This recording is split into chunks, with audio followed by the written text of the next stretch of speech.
బంగారం, బ్యాంకులు, ఇతర ప్రైవేటు సంస్థల్లో ఉన్న విడిపించి కొనబడును. కొమ్మూరి గోల్డ్, ఆంధ్ర మరియు తెలంగాణ. వైఎస్ జగన్ అక్రమాస్తుల కేసుకు సంబంధించిన విచారణ సుప్రీంకోర్టు ముందుకు వచ్చింది. ముఖ్యంగా వైఎస్ జగన్మోహన్ రెడ్డి 10 సంవత్సరాలకు పైగా బెయిల్ మీద ఉన్నారు.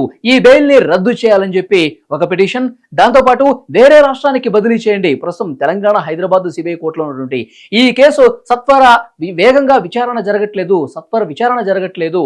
సో నిమ్మక్క నీరెత్తినట్లు అధికారులు కూడా వ్యవహరిస్తున్నారు. చాలా స్లోగా ముందుకు పోతున్న పరిస్థితి ఉంది. కాబట్టి వేరే రాష్ట్రానికైనా బదిలీ చేయండి అని చెప్పి రఘురామకృష్ణరాజు గారు, తెలుగుదేశం పార్టీ ఉండి ఎమ్మెల్యే రఘురామకృష్ణరాజు గారు పిటిషన్ వేసిన పరిస్థితి గతంలో మనం చూసాం. ఇప్పుడు ఆ కేసు సుప్రీంకోర్టు ముందుకు వచ్చింది.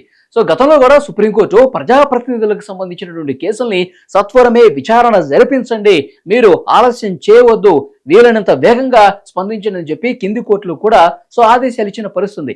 ఇప్పుడు గతంలో కూడా సుప్రీంకోర్టు ఆగ్రహం వ్యక్తం చేసిన నేపథ్యంలో ఈ కేసుకు సంబంధించి ఏదో ఒక నిర్ణయం తీసుకునే అవకాశం సుప్రీంకోర్టు తీసుకోబోతుందని చెప్పి ఒక ప్రచారం జరుగుతుంది. ఎందుకంటే గతంలోనే సుప్రీంకోర్టు చాలా స్పష్టంగా వేగంగా జరపాలని చెప్పి సుప్రీంకోర్టే ఆగ్రహం వ్యక్తం చేసిన నేపథ్యంలో, సీరియస్ అయిన నేపథ్యంలో ఈ కేసుకు సంబంధించి ఒక కొలిక్కొచ్చే అవకాశం కనిపిస్తుందని ఒక చర్చ అయితే ప్రధానంగా జరుగుతుంది. బెయిల్ మీద ఏ ప్రజాప్రతినిధి కూడా ఒక కేసుకు సంబంధించి 10 సంవత్సరాలకు పైగా బెయిల్ మీద బయట ఉన్న పరిస్థితి లేదు. కాబట్టి దీని మీద కూడా సుప్రీంకోర్టు చాలా సీరియస్ గా నిర్ణయం తీసుకునే అవకాశం ఉందని తెలుస్తోంది. ఈ కేసుకు సంబంధించి పూర్తి స్థాయిలో బలమైనటువంటి వాదనలు జరిగే అవకాశం కనిపిస్తోంది. ఆయన ముఖ్యమంత్రిగా ఉన్న సమయంలో విచారణకు కూడా హాజరు కాని పరిస్థితి కనిపిస్తుంది. వ్యక్తిగత హాజరు నుంచి మినహాయింపు తీసుకున్నారు. అలాగే కేసు ముందుకు పోకుండా డిశ్చార్జ్ పిటిషన్లు వేశారు. కోర్టు ఈ విషయాలను కూడా చాలా సీరియస్ గా పరిగణలోకి తీసుకునే అవకాశం కనిపిస్తుంది. ఇప్పుడు ఆయన ముఖ్యమంత్రిగా లేరు, ప్రతిపక్షంలోనే ఉన్నారు. ప్రతిపక్ష హోదా కూడా లేనటువంటి పరిస్థితి కనిపిస్తుంది. ఇప్పుడంతా ఆయనకి బిజీ షెడ్యూల్స్ ఉండవు. కాబట్టి ఈ కేసుకు సహకరించండి, వ్యక్తిగత హాజరు మినహాయింపు ఏదైతే తీసుకున్నారో దాని నుంచి కూడా విముక్తి కల్పించి రోజువారీ విచారణ, మొన్ననే హైకోర్టు కూడా చాలా స్పష్టంగా చెప్పింది, రోజువారీ విచారణకు సంబంధించి నిర్ణయం తీసుకున్న నేపథ్యంలో రోజువారీ విచారణ ఏ విధంగా జరుగుతుందో నివేదిక రూపంలో తెలియజేయండి అని చెప్పి హైకోర్టు కూడా చెప్పిన పరిస్థితి ఉంది. కాబట్టి సుప్రీంకోర్టు ఈ కేసుకు సంబంధించి కొన్ని కీలకమైన ఆదేశాలు ఇచ్చే అవకాశం ఉందని చెప్పి పెద్ద ఎత్తున చర్చ జరుగుతుంది. ఒకవేళ బెయిల్ రద్దు చేసే నిర్ణయం తీసుకుంటే అదొక సంచలన నిర్ణయంగా చెప్పే అవకాశం ఉంటుంది. ఎందుకంటే 10 సంవత్సరాలుగా ఆయన బెయిల్ మీద ఉన్నారు. కాబట్టి ఎప్పుడైతే బెయిల్ రద్దు అవుతుందో ఆయన మళ్ళీ జైలుకు పోయే పరిస్థితి ఉంటుంది.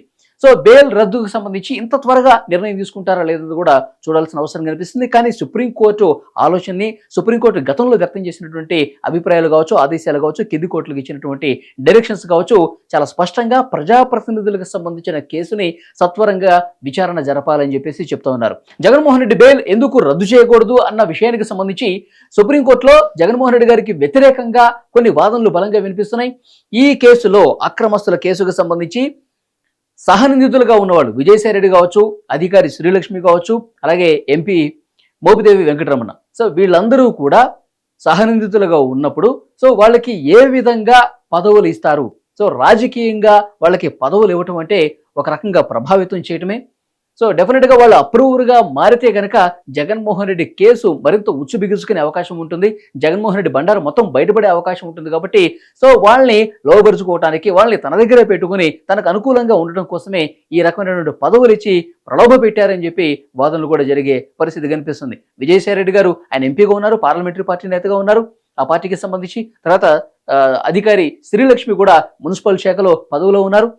మోపిదేవి వెంకటరమణ కూడా రాజ్యసభ ఎంపీ ఇచ్చినటువంటి పరిస్థితి.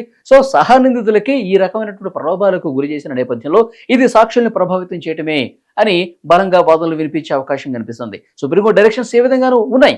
జగన్మోహన్ రెడ్డి గారు 10 సంవత్సరాలుగా ఆయన బెయిల్ మీద బయట ఉన్నారు. కాబట్టి మరొక వైపు ఈ కేసు ముందుకు సాగకుండా చాలా డిశ్చార్జ్ పిటిషన్స్ వేస్తున్నారు, ముందుకు కదలకుండా. ఎందుకంటే ఈ డిశ్చార్జ్ పిటిషన్ల మీదే తీర్పులు వచ్చేది కొంత సమయం తీసుకునే అవకాశం కనిపిస్తుంది. మరి అసలు కేసులోకి వెళ్ళటానికి కూడా కొంత ఆలస్యం అయ్యడానికి ఈ డిశ్చార్జ్ పిటిషన్స్, క్వాష్ పిటిషన్స్ వేసేది ఆ చట్టంలో ఉన్నటువంటి లొసుగుల్ని వాడుకొని మరింత జాప్యం చేస్తున్నారు ఉద్దేశపూర్వకంగా అని చెప్పి వాదనలు వినిపించే అవకాశం కూడా కనిపిస్తుంది. ఈ విషయాలను కూడా పరిగణలోకి తీసుకునే పరిస్థితి ఉంటుంది. వైఎస్ జగన్మోహన్ రెడ్డి గారికి ఈ కేసుకు సంబంధించి ఇక ఎన్నో రోజులు ఆయన బయట ఉండలేరు. సుప్రీంకోర్టు చాలా సీరియస్ గా ఉంది జగన్మోహన్ రెడ్డి గారి కేసుకు సంబంధించి చెప్పి పెద్ద ఎత్తున చర్చ కూడా ఉన్న నేపథ్యంలో సుప్రీంకోర్టు ఎలాంటి నిర్ణయం తీసుకుంటుందని కూడా ఒక ఉత్కంఠ కనిపిస్తోంది. మరొక సమాచారం, ముఖ్యంగా వైఎస్ జగన్మోహన్ రెడ్డి గారి ఈ కేసు వేరే రాష్ట్రానికి బదలాయింపు చేయాలని. సో మనకు అందుతున్నటువంటి సమాచారం ప్రకారం మోస్ట్లీ మహారాష్ట్రకు బదిలీ చేసే అవకాశం ఉండొచ్చని కూడా చర్చ జరుగుతుంది. మరి కోర్టు పరిధిలో ఉంది కాబట్టి సుప్రీంకోర్టు ఎలాంటి డెసిషన్ తీసుకుంటుందో చూడాలి. సుప్రీంకోర్టులో ఒకవేళ డెసిషన్ తీసుకుని వేరే రాష్ట్రానికి బదిలీ చేస్తే మరింత వేగంగా ఇది పుంజుకునే అవకాశం కనిపిస్తుంది. ఇందులో ఏది వాస్తవం బయటకు వచ్చే అవకాశం కనిపిస్తుంది.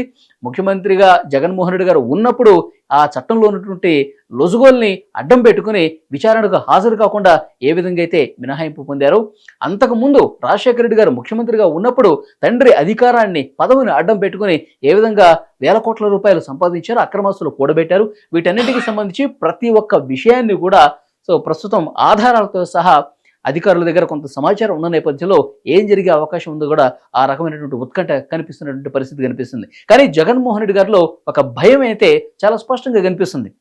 ఆ పార్టీకి సంబంధించిన ఎమ్మెల్యేలని కాపాడుకునే విషయంలో కావచ్చు, ఎంపీలని కాపాడుకునే విషయంలో కావచ్చు, కూటమి ప్రభుత్వం మీద ఎప్పటికప్పుడు విమర్శలు చేస్తూ ఉన్నారు. ఇక్కడ హింస ప్రేరేపించే విధంగా జగన్మోహన్ రెడ్డి గారు కొన్ని కీలకమైనటువంటి నిర్ణయాలు తీసుకోబోతున్నారు పార్టీకి సంబంధించిన చర్చ జరుగుతుంది. అక్కడ తాడేపల్లి ప్యాలెస్లో కల్కి కాంప్లెక్స్ ఒకటి పెట్టుకుని అందులో రౌడీ మూకలతో చర్చలు జరిపి సొంత డబ్బులు వెచ్చించి కోట్ల రూపాయలు రాష్ట్రాన్ని రణరంగంగా తయారు చేయాలి, రావణ కాష్టంలా తయారు చేయాలని చెప్పి ఇలాంటి చర్చలు జరుగుతున్నట్టుగా కొంతమంది మాట్లాడుకుంటున్న పరిస్థితి ఉంది. రాష్ట్రం హింస ప్రేరేపించే విధంగా రాష్ట్రంలో ఏదో జరుగుతుంది, హింస ప్రజ్వరిల్లుతుంది, రాష్ట్రంలో కొత్తగా పెట్టుబడులు ఏవి రావద్దు, ఇక్కడ ఉద్యోగ ఉపాధి అవకాశాలు కల్పించే విధంగా ఎలాంటి డెసిషన్స్ కూటమి ప్రభుత్వం తీసుకోకూడదని ఒక ఆలోచనతో జగన్మోహన్ రెడ్డి గారు ఉన్నట్టుగా ప్రచారం అయితే జరుగుతుంది. ఒకవైపు కేసులకు సంబంధించి ఈ రకమైన పరిస్థితుంది, మరొక వైపు రాష్ట్రం అంటే ప్రతిపక్షం కూడా రానటువంటి ఈ సిచ్యువేషన్లో రాష్ట్రాన్ని ఏదో చేయాలి, మసిపూసి మారడికాయ చేసి ఉన్నది లేనట్టుగా కల్పించినా సరే ఇక్కడ గందరగోళం సృష్టించాలి, నేను జైలుకు పోయేలోపే ఈ రకమైన వాతావరణాన్ని ఇక్కడ క్రియేట్ చేయాలని చెప్పి జగన్మోహన్ రెడ్డి ఆలోచనగా కొంతమంది విశ్లేషణలు చేస్తున్నటువంటి సిచ్యువేషన్ కనిపిస్తుంది. సుప్రీంకోర్టులో చాలా సీరియస్గా ప్రస్తుతం వాదనలు జరుగుతున్నాయి. మరి బెయిల్ రద్దుకు సంబంధించి ఏమన్నా డెసిషన్ వస్తుందా, దాంతోపాటు వేరే రాష్ట్రానికి బదలాయింపుకు సంబంధించిన డెసిషన్ వస్తుందని చెప్పి ఒక ఉత్కంఠ పరిస్థితి కనిపిస్తుంది. Supreme Court as early as possible Jaganmohan Reddy అక్రమాస్తుల కేసుకు సంబంధించి కీలక నిర్ణయం వెలువడే అవకాశం అయితే చాలా స్పష్టంగా కనిపిస్తోంది.